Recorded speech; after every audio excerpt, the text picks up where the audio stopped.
Gang, let's move on now to the Sydney Morning Herald, where the splash tomorrow is ACTU demands radical reforms. The ACTU has proposed a radical overhaul of the nation's economic structures, pushing for a tax on businesses that profit from high inflation and price controls on some goods and services, while tasking the Reserve Bank with driving down unemployment.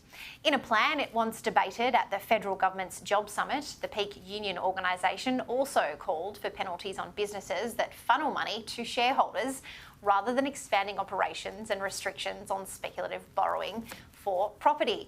Oh, Daisy, it is going to be an absolute spectacular talk fest in Canberra in September, isn't it? Considering that we heard today that the Coalition aren't attending, it's going to be a one-way talk fest.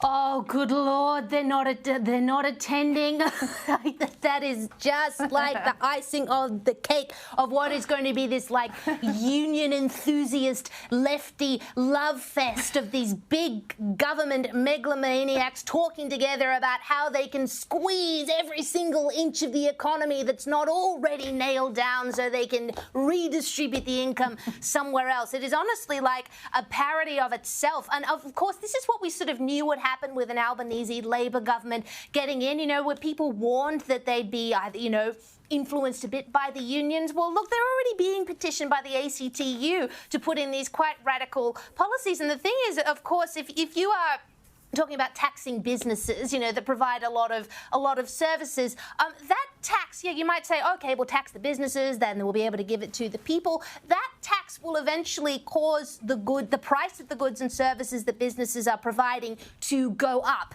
and those higher prices will go out to the broader community. So I don't know who they really think they're helping, but I'm very glad that I don't have to sit there and be subjected to that summit in September. It sounds very, very dreary.